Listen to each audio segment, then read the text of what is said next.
बिस्मिल्लाहिर्रहमानिर्रहीम।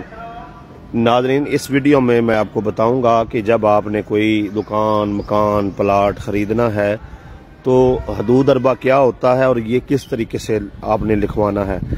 ये मेरे सामने एक प्लाट है, ये आप देख सकते हैं। एक ये गली है और एक ये गली है, ये प्लाट है।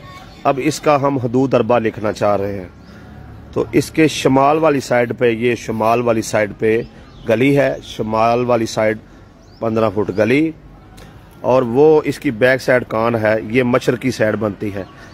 मशरक मकान, जिस बंदे का मकान है उस बंदे का नाम लिखना है कि मशरक साइड के पर मकान है और शमाल वाली साइड पर 15 फुट गली है। उसके बाद ये मगरब वाली साइड है, मगरब वाली साइड पर भी इसके 15 फुट गली है। ये कॉर्नर प्लाट है, इसके शुमाल वाली साइड पर और मगरब वाली साइड पर दोनों साइडों पर गलियां हैं, और जो मशरकी साइड है और जनूबी साइड है उस तरफ जो है वो मकान है। तो जनूब की साइड पर जो मकान है उसका आपने नाम लिखवा देना है, और ये जो जनूब की साइड का मकान ये लिखवाना है, और मशरक की साइड पर जो मकान है उसका लिखवा देना है।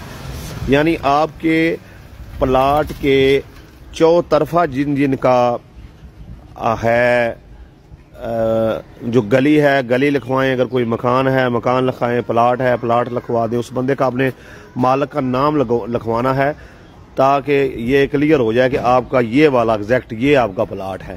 हदूद अरबा जो है वो लाजमी लिखवाएं।